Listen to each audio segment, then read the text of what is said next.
Listen closely and prepare to have some of your most deeply ingrained assumptions about intelligent success and social navigation fundamentally challenged. Because this might well be the uncomfortable, counterintuitive truth that could irrevocably alter how you move through the world. No matter how much you genuinely, demonstrably know, no matter how sharp, penetrating, and incisive your intellect truly is, no matter how many profound, hard-won truths about the intricate workings of the world and the often irrational nature of human beings you may have painstakingly discovered your very intelligence. Far from automatically opening all doors for you, far from being your guaranteed ticket to success and acceptance, can paradoxically, tragically become your greatest curse, your most significant impediment in navigating the complex, often treacherous realities of social existence. Have you ever paused to genuinely critically wonder why some of the apparently brightest people you know, the clearest, most logical thinkers, the individuals with the most profound insights often find themselves strangely, inexplicably alone? Why they might be subtly yet consistently ostracized, misunderstood, or even actively undermined? Why do those individuals who seem to possess a truly deep, almost unsettling understanding of how the world actually works, beyond the superficial appearances, the comforting narratives, the socially sanctioned illusions, frequently end up feeling isolated, disconnected from the mainstream, like an outsider looking in? Understand this with absolute clarity. This is not merely a coincidence, nor is it necessarily or even usually a sign of their personal failing, their social inadequacy, or their inherent unlikability. It is often a direct, predictable consequence of wielding unshielded brilliance in a world that is frequently uncomfortable with, and even hostile to, undiluted truth. And if you are one of those individuals, and I suspect many reading this are, who often feels that every casual conversation, every seemingly innocuous social gathering, every professional meeting risks turning into a delicate, exhausting battlefield, a psychological minefield where you must constantly, carefully, almost neurotically measure your words, temper your insights, and dilute your truths simply to avoid causing palpable discomfort, triggering defensive reactions, or inadvertently painfully wounding fragile egos, then listen very, very closely to what follows, because this is for you. Arthur Schopenhauer, the philosopher, often lazily associated with a blanket pessimism, but perhaps more accurately, more profoundly described as a stark, unflinching realist, a diagnostician of the human condition, made this uncomfortable, often unpalatable truth unequivocally clear. Raw, unadulterated, conspicuously displayed intelligence is not always an advantage, particularly not within the intricate, often irrational, emotionally charged and ego-driven world of men and women. What constitutes crystal clarity? Undeniable logic or self-evident truth to your discerning analytical mind often represents a profound, deeply unsettling threat to others' cherished beliefs, their comfortable illusions, their carefully constructed self-images, their socially reinforced biases. What appears as a simple, undeniable logical deduction to you can function for others like a sharp, unexpected dagger that painfully, unforgivably wounds their pride, their fragile sense of competence, their carefully curated public persona. Why? Why this paradoxical punishment for brilliance? Because the truth spoken without the softening filters of social convention, without the lubricating balm of tactful ambiguity, without a strategic consideration of the recipient's ego, frequently, almost inevitably, humiliates. And let's be brutally, unflinchingly honest with ourselves. Most people in their daily interactions, in their professional lives, in their social engagements, are not fundamentally primarily seeking objective truth, intellectual stimulation, or rigorous logical debate. They are far more often, far more desperately seeking to feel good, to feel validated, to have their existing biases comfortably confirmed, to maintain their psychological comfort, to avoid the jarring, destabilizing sensation of cognitive dissonance. They seek reassurance, not revelation. Think honestly, critically about your own experiences. How many times have you stated something patently obvious, a clear, simple, logical deduction, a well-established fact, only to have people look at you with inexplicable disdain, subtle hostility, or a chilling, dismissive silence? How many times have you gently, perhaps even kindly, corrected someone's glaring factual error or demonstrably flawed reasoning, expecting perhaps gratitude, engagement, or at least a neutral acknowledgement only to receive simmering unspoken resentment, passive aggression, or even overt animosity in return. Displayed intelligence, particularly when wielded without strategic control, without acute social awareness, without a nuanced understanding of human psychology, inevitably almost universally awakens envy in those who feel less endowed. It often generates unconscious, sometimes even conscious rejection from those who feel implicitly challenged or exposed, and it invariably profoundly discomforts those who feel diminished by its light, those whose own intellectual insecurities are painfully illuminated by your clarity. And herein lies the fundamental, often tragic mistake made by those individuals who naively, idealistically believe that possessing knowledge, intellectual superiority, or a sharper mind is in itself enough to succeed, to be respected, to be influential. It is not enough. It is never enough simply to know to be right. You absolutely, unequivocally have to develop the crucial, often painstakingly acquired skill of knowing how to handle that intelligence wisely, strategically, often employing it like a silent hidden weapon wielded with surgical precision and impeccable timing, not like a brightly colored, ostentatious flag, aggressively, foolishly waved in the wind, demanding attention, provoking unnecessary resistance and inviting attack. Schopenhauer, with his characteristic blend of cynical realism and profound psychological insight, referred to this crucial social skill, this necessary strategic adaptation for the intelligent individual navigating a largely unintelligent or anti-intellectual world, as the art of pretending to be a fool.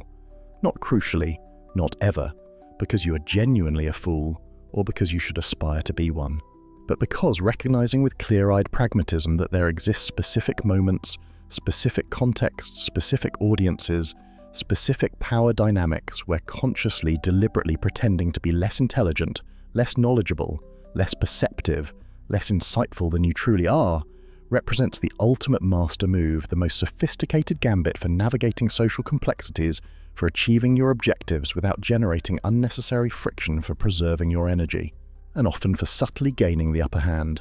This is not about fundamentally renouncing your intelligence, betraying your own capacity for thought, or embracing a life of feigned ignorance. That would be a profound disservice to yourself and your potential. It is about consciously, strategically using your intelligence to manage the perception of your intelligence. Do you genuinely, truly desire respect, not just fear or grudging compliance? Then master the art of not constantly tiresomely boasting about your knowledge, your achievements, your superior insights. Do you sincerely, deeply wish to be listened to have your ideas considered when you do choose to speak, when it truly matters? Then master the subtle, often difficult art of not incessantly, pedantically correcting others, particularly on trivial, inconsequential matters that serve only to stroke your own ego while alienating theirs. Do you aspire to possess genuine, lasting influence, the kind that shapes thoughts and actions organically? Then learn with conscious effort not to inadvertently, carelessly intimidate others with the sheer force, the perceived superiority, the often overwhelming brilliance of your intellect. Instead, cultivate the subtle, powerful skill of allowing others to believe, to genuinely feel that they have arrived at the truth, the insightful conclusion, the brilliant idea on their own, even if in reality you subtly, almost invisibly guided them there every step of the way. That is true mastery. Look honestly, critically around you at the dynamics playing out in society, in workplaces, in social circles, in political arenas. Those individuals who successfully, consistently climb the ladders of influence, power, and worldly success are not necessarily, or even usually, the most inherently intelligent in a purely academic Mensa-level sense. They are far more often, almost invariably, those individuals who possess the crucial, often unteachable skill of knowing how to skillfully, gracefully, sometimes ruthlessly move within the complex, often irrational, emotionally charged web of human relationships. Those who have mastered the delicate, almost invisible art of subtlety, of nuance, of strategic ambiguity. Those who deeply intuitively understand that truth wielded bluntly like a club can often function as a dangerous, self-defeating, double-edged sword, wounding both the target and the wielder. And crucially, those who recognize with pragmatic clarity that the simmering, often unconscious envy of the mediocre, of the intellectually insecure, of the status quo guardians, when carelessly, needlessly provoked, can quickly almost inevitably become an almost insurmountable, deeply frustrating barrier to progress, to innovation, to your own advancement. Let me be absolutely unequivocally clear on this point to avoid any misunderstanding. This does not mean you should consciously permanently diminish yourself, dumb yourself down, or resign yourself to living a life mired in comfortable, soul-crushing mediocrity, a life less than you are capable of. On the absolute diametric contrary, true, profound, strategically deployed intelligence doesn't waste its precious finite energy engaging in pointless ego-driven arguments simply to prove a minor point, to score a fleeting intellectual victory, or constantly desperately striving to prove its own rightness, its own superiority in every trivial situation to every indifferent audience. True intelligence, the kind that possesses genuine wisdom and discernment, knows precisely, almost instinctively, when to speak assertively, clearly, powerfully, and when to strategically, purposefully remain silent, observant, allowing others to reveal themselves. It knows when to show the full dazzling extent of its power and clarity, and when to skillfully, artfully play at simplicity, at naivete, adapting its communication, its presentation to the specific level of the audience, the sensitivities of the individuals involved, or the pragmatic demands of the particular situation. It is about range, flexibility, and strategic adaptation, not about permanent self-effacement. Put yourself mentally, vividly in this all-too-common scenario. You're participating in a meeting, a group discussion, a casual social conversation, and someone, perhaps with unearned confidence, perhaps with genuine ignorance, states something monumentally, demonstrably, almost painfully stupid, incorrect, or illogical. Your immediate, perhaps intellectually honest, deeply ingrained instinct, your conditioned reflex as an intelligent person urges you forcefully, almost irresistibly, to correct them, to meticulously, publicly point out their mistake, their flawed reasoning, to comprehensively, perhaps even triumphantly expose their ignorance. But pause, think twice, think 3 times, strategically, coldly, dispassionately consider. What is the genuine, tangible use of doing so in this specific context with these specific people? What do you truly practically gain from publicly humiliating them, from proving your own intellectual superiority, from winning this minor, insignificant skirmish? Will you genuinely, fundamentally change their way of thinking, their core beliefs with this single isolated correction, however brilliant or accurate? Almost certainly. Unequivocally not, you will likely only succeed in awakening their defensive, often lasting resentment. You will damage, perhaps irreparably, the relationship, the rapport, the potential for future collaboration. And you will most probably mark yourself in their eyes, and perhaps in the eyes of others, present as arrogant, pedantic, socially inept, or simply unpleasant to be around, because fundamentally, universally, no one enjoys feeling inferior. No one readily, gracefully wants to accept, to publicly acknowledge that they have been demonstrably, humiliatingly wrong, especially in front of others. The ego is a fragile, powerful beast. So what is the strategically wiser, more effective, more sophisticated move in such a situation? Perhaps offer a polite, almost imperceptible Mona Lisa-like smile, a slight non-committal, almost dismissive nod, and consciously, deliberately choose to let the conversation move on, to allow the foolishness to hang in the air unacknowledged by you. Not because you are a coward, afraid of confrontation, lacking in conviction, but because you are wise, because you understand on a deep strategic level that not every mistake needs to be corrected immediately or publicly or by you, and that sometimes, often the most effective, most strategic, most power-preserving move is simply to allow the other person to metaphorically, sometimes literally, sink slowly, inexorably into the entirely predictable, self-inflicted consequences of their own ignorance, their own foolishness, without you needing to lift a finger to utter a word to push them under.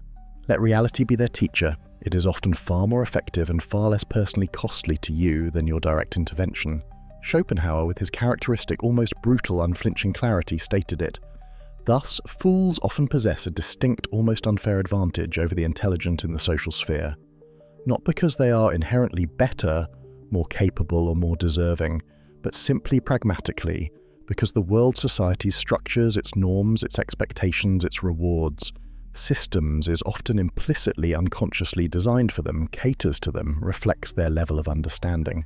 Society in many ways tends to favor, to elevate, to reward mediocrity, precisely because mediocrity feels comfortable, predictable, non-threatening, easily manageable.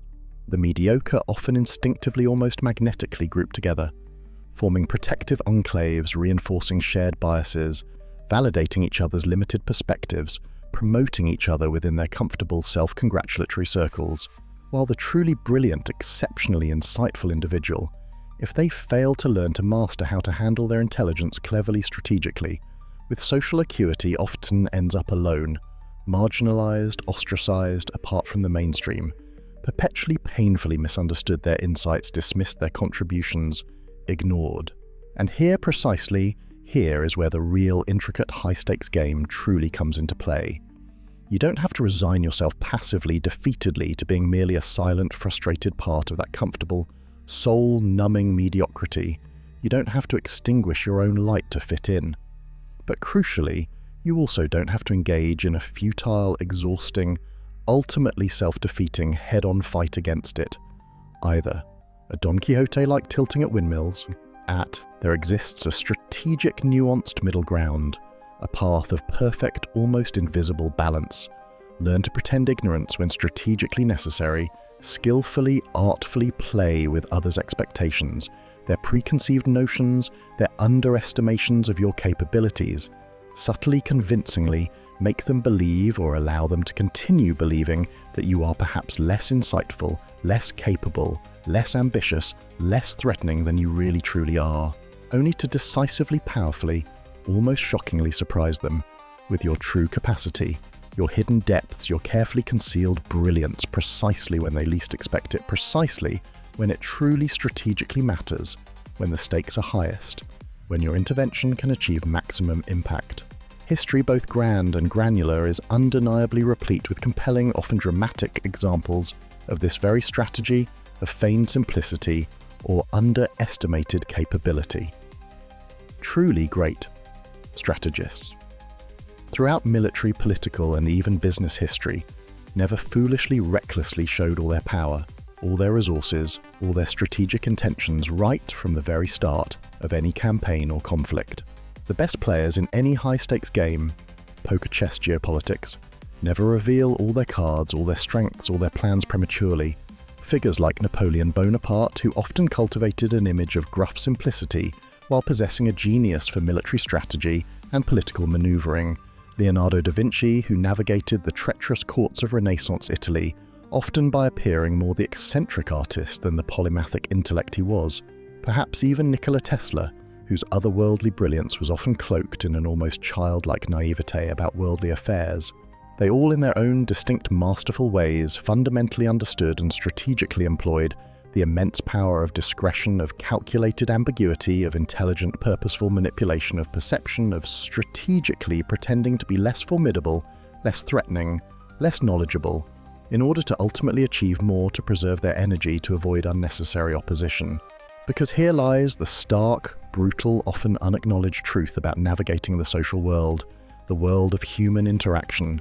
If the people around you perceive you as too brilliant, too far ahead, too different, too challenging to the comfortable status quo, it will often almost instinctively, unconsciously try to extinguish your light, pull you down, marginalize your voice, neutralize your influence. If they perceive you as too wise, too insightful, too capable of seeing through their facades, their games, their self-deceptions, they will often subtly, insidiously try to humiliate you, undermine your credibility, dismiss your contributions, label you as arrogant, difficult, or out of touch. If you consistently, indiscriminately, naively show all your intelligence, all your insights without filters, without strategic adaptation, without an understanding of the audience, they will frequently, almost inevitably, turn against you. Not necessarily, or even usually, because you are inherently bad, malicious, or intentionally offensive, but simply tragically because the fragile human ego, in its desperate quest for self-preservation and validation, often cannot tolerate the perceived, implied superiority of others, especially when it feels implicitly exposed, challenged, or threatened by that brilliance.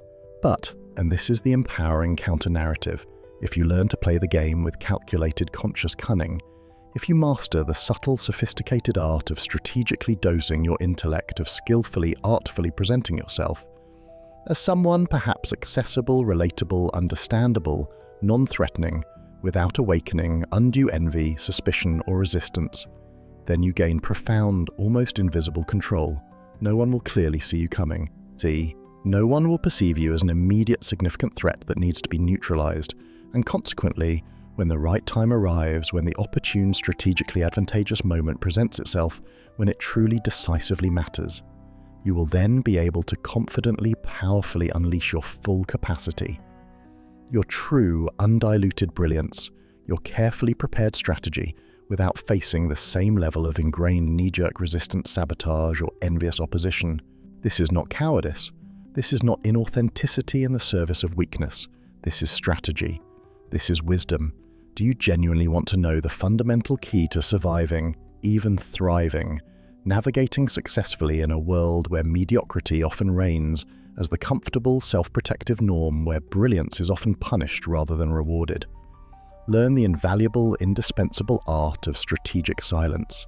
Learn how to skillfully, convincingly disguise your true strength, your full intellectual capacity when necessary, when displaying it would be counterproductive or dangerous. Learn how to effectively, almost invisibly, move in the shadows to observe, to gather information, to plan when overt, visible action is premature or would invite unnecessary attack. And learn with profound discernment and impeccable timing to shine brilliantly only when it truly matters, only when your impact will be most decisive, most transformative, most unassailable, uncontrolled. Boastful, indiscriminately displayed intelligence often tragically becomes a self-inflicted curse, a source of endless frustration and inexplicable failure. But intelligence managed with strategic precision, with social acuity, with profound self-awareness, represents the single most powerful, most versatile, most indispensable tool you can possibly possess in the complex, often challenging game of life. So the very next time you find yourself facing an ignorant, resistant, perhaps hostile crowd, the next time you are engaged in a conversation with individuals clearly not prepared for, not receptive to, perhaps even actively hostile towards the unvarnished, uncomfortable truth, the next time your intellect feels the urge to correct, to enlighten, to dominate, remember this: you fundamentally, absolutely don't have to prove anything to them. You certainly unequivocally don't have to win every single trivial argument, every pointless debate. You absolutely positively don't have to correct every single mistake, every piece of misinformation, every display of foolishness you encounter. Only fools, the intellectually insecure, the ego-driven feel the compulsive, exhausting need to constantly, conspicuously make an effort to visibly show their perceived superiority, their supposed brilliance at every single moment in every single interaction. The truly wise, the genuine strategists play a longer, quieter, more patient game, skillfully, utilizing time as an ally, strategically shaping perceptions with subtle interventions, exercising profound, unwavering patience, while others exhaust themselves in futile displays. Consciously, deliberately, strategically pretending to be less than you are in specific, carefully chosen contexts is not a betrayal of your intelligence, your integrity, or your potential. It is often paradoxically the single brightest, most strategic, most power-enhancing move you can possibly make.